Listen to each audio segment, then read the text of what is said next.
What's up everybody, my name is T-Grizz and you're watching T-Grizz Tuesday, and today I am once again joined by...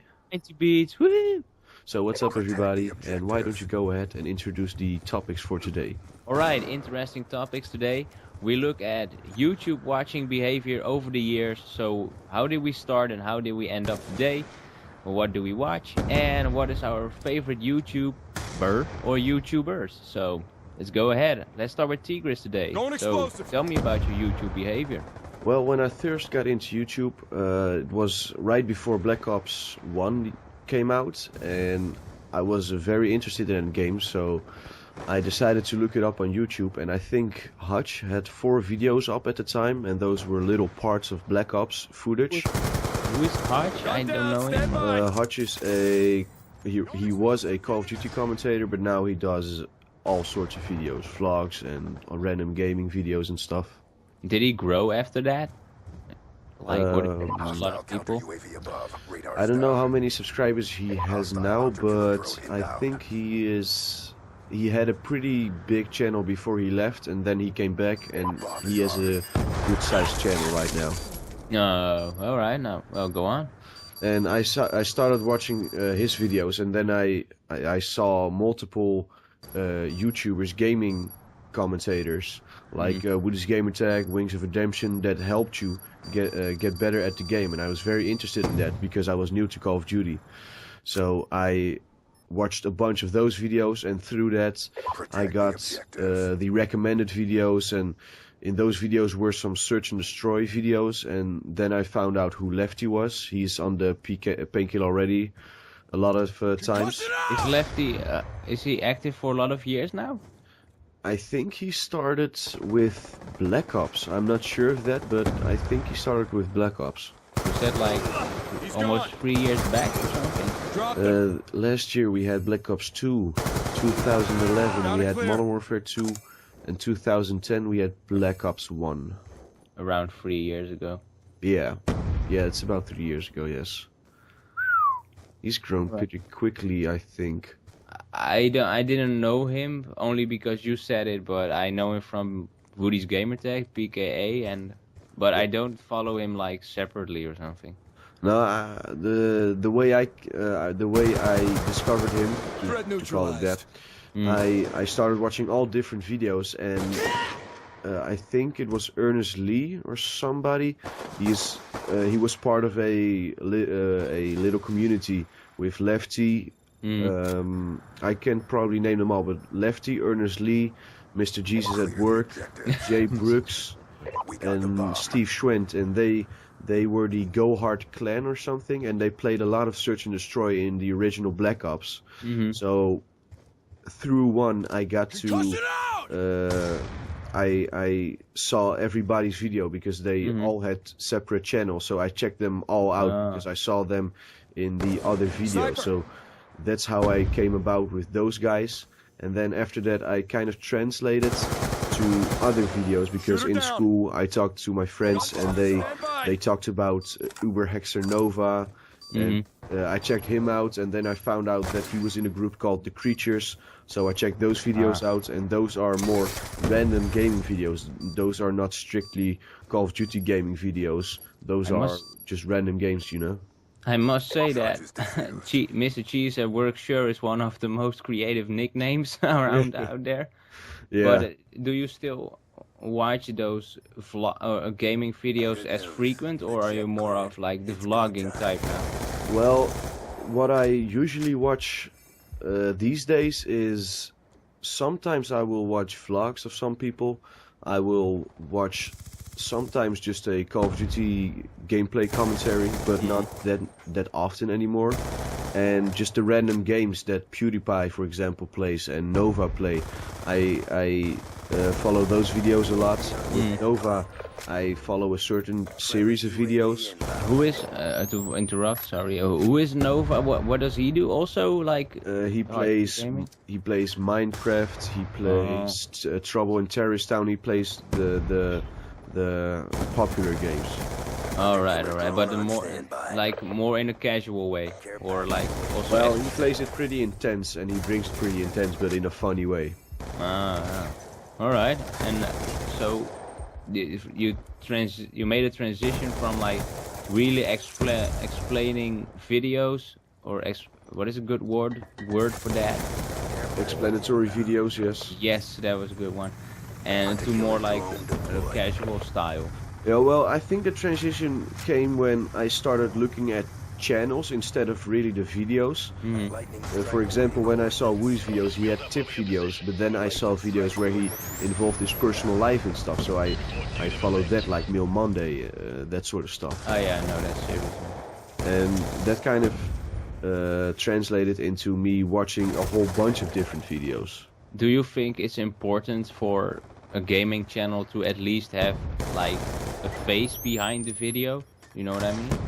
Yes, well, it doesn't necessarily need to have a face, but you when your channel is strictly Call of Duty and you give only tips, when you do something different, it probably won't get received very well. Like Xbox Ahoy, for example. Yeah, he's very much a educational channel for Call of Duty players. But when I think that happened to my White Boy as well, by the way. He was posting strictly Call of Duty at first, I believe, and now he tried to do some different games, and a part of the audience accepted that, but a majority of people also did not like it because they wanted their daily Call of Duty from him, of course. But he's still a fairly used channel around. Yeah, so, but when you look at the views, for example, when this was in Modern Warfare 3 time, when a video of him playing Call of Duty got 100,000 views, a video playing him playing Minecraft would get like 50,000 views. But that's like it's still a lot, but like Woody he does a lot of Call of Duty, but when he did with FPS Kyle, that Dead Space series, there was like 10 times less than what he normally would do. Yeah, but I think you need to watch the first video, and that has probably a lot of views. And when you that's with pretty much every Let's Play or series you do. Yeah, that's true. A lot of people will not stick in because at some point they will get bored or something. And if you really want to see them play the game, you will stick around. If you are a hardcore Woody fan, you will probably stay around. Watch everything. Yeah, exactly. Well, I must say, I still haven't really subscribed to those kind of channels. I just Woody's Game Text, the one I check regularly, but it's not like I'm searching for gaming tips or something. I just want to figure it out myself. Well, yeah, I used to watch a lot of them, but when I got the feeling of Call of Duty, I pretty much knew what to do and all that good stuff. I got the feeling of the guns, and I realized that I didn't have to watch all those videos. Sometimes I would watch a quick tip or something, whether to use an attachment on a weapon or something, or where a good hiding spot is, or a good jump spot. But I don't watch them all that often anymore. I think there's so many of them out there now, and I have around Call of Duty 4, the first Modern Warfare, I didn't know there were such videos, and I don't know if it was that present because PVRs weren't that present back then, I think. So I think it's more of a trend. When Modern Warfare 3 came out, I think then the boom started when everybody got the PVR and could do it themselves, I think. Yeah, when I think end Call of Duty 4, so the Modern Warfare, I think a lot of people, well, not a lot, but like the guys like Wings of Redemption and Woody, they got into YouTube, and when you had a channel with 7,000 subscribers, you were huge at the time. And because they are around so long, they have grown their channels over the years, and that's pretty much why they are so big right now, because they are in the game so long. Yeah, that's true. I think you need a lot of patience to get the word out there, and I think the personal aspect is still very important to show a bit of yourself. I think know who is behind the channel, you know. Yeah, that's what I look for in a channel as well. I look for some personality. I look if somebody's person, or if they have a good story to tell me, or not good stuff. And when they tell stuff about their life, I'm really interested in that stuff. Yeah, of course. It's also how they got there. That's most interesting. How did they start, and why did they start? You know, just that's so fun to know about those people like PewDiePie. I don't necessarily watch his videos, but I like when he gives a vlog. You know, just tells about his life, and that's just like Woody is. Less with Woody, but still I like it when they give some personal touch to it. I think that's important. Yeah, I've been watching GF versus BF, or the other way around, and that are those two. That's Jenna and Jesse, I believe they are called, and they do daily vlogs, and it's a lot of fun just watching them do goofy stuff, just random through the day, just daily vlogs, and I like those kind of videos now. It entertains me. Yeah, that's true. I think everybody has their taste in videos, so you know, I must say, to make a little bridge to how my behavior changed. I think I stumbled upon YouTube before it was owned by Google, so that's like years back, and it wasn't that big. I thought the first time I came on YouTube, it was like, what the fuck is this for amateur shit? Yeah. It was really small, and the video quality was so low, like the 240p era, you know, and it wasn't that big. And when you wanted to watch music videos, you went to the site of the studio. At least I did. From Sony, for example, I just watched at their site, and there wasn't like a dedicated service for that. And then YouTube started to grow, and I started to listen more and more music on YouTube. So I did a lot of that, and it was when I met you. You were more into gaming and stuff, and took it seriously, that I started to watch also for, like you said, Woody's Gamer Tag, and I'm still not subscribed to those guys. Only PewDiePie, I think, is the one I follow, but not the hardcore gaming channels. But I made a transition from music to more kind of vlogging, and gaming. I like it in general, but I don't want to have that hardcore stuff. I'm not a hardcore gamer myself, and I have my websites where I can just check gaming, and you know, that's fun too. So in a way, it is more from music to personal stuff, I think. Yeah. I like it when as I said, when PewDiePie or something released a video about his life and all that kind of stuff, and Susie and all. And I also started to like Mark Crilly, who gave drawing lessons, and he still does. So that was the main reason I really started to follow YouTube before we started ourselves. So I wanted to get educated. So maybe that's a little bit like you did, get educated. Yeah.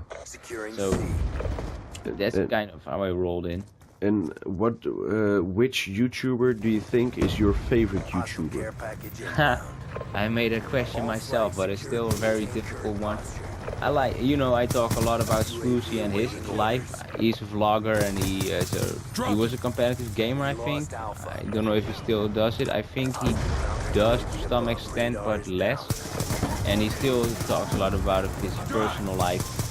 And I think also, you know, let me see my subscriptions, because I almost forgot which subscriptions I have.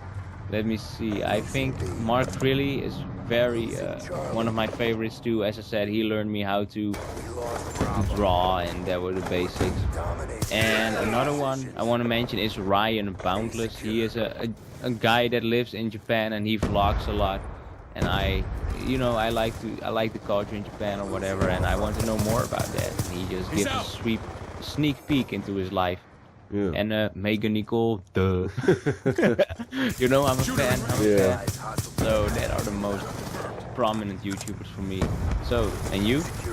Well, it's kind of a hard question, because it really depends on which videos they're putting out. For example, BF versus GF, they always put out a daily vlog, and I pretty much always watch those. So they are one of my favorites. But with Nova, for example, he puts out multiple videos but I don't watch all of them. I just watch one or two particular series. That's another And the same goes with PewDiePie, and the same goes with Woody. Yeah, that's So I can call them my favorite, but just for some videos, you know. But like the one you follow every video, like when a channel releases that video, you instantly watch it and you just want to know what it's about. What channel is that for you? Yeah, BF versus GF, and Nova, and PewDiePie and Woody, but it's not with every video. It's with the particular series. Do you think that, like Swoozy, for example, he has no like upload schedule? He just uploads when a video is up, so I watch it and I wait anxiously for a video. So do you think that when a channel uploads daily, that people will adapt slower, like in the sense that they will watch it less frequent? I don't know. It depends on what sort of videos you put out. If you put out a Call of Duty video every day, I think people will lose interest. But when you put out a daily vlog, every day is different in the life of a vlogger, or in the life of some vloggers, that is. And I think they always bring something new, something entertaining, something funny. And usually when you have a catchy thumbnail or a catchy title, I'll probably watch it because I'm curious about the thing they said in the title. I want to see that back in the video. Oh, I also forgot to mention I'm not subscribed to him yet, but Niga Higa. Yeah. I just sometimes a friend just tips me off on a new video and I just watch it.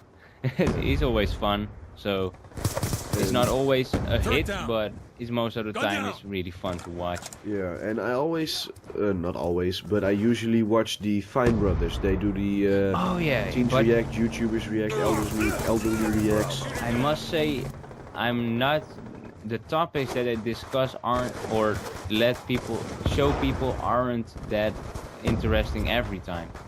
No, it really depends on the video that are shown to them. Yeah, but like, was there one to interrupt you, sorry, about the video with the people in short pants or something? Yeah, the improv everywhere. Oh, that was weird. I just stopped it really quickly. I didn't bother anymore. Yeah, but the improv everywhere, they do kind of cool stuff, because at one time they were at a train station or a airport, and then it was a kind of a flash mob where everybody stood still at the same time.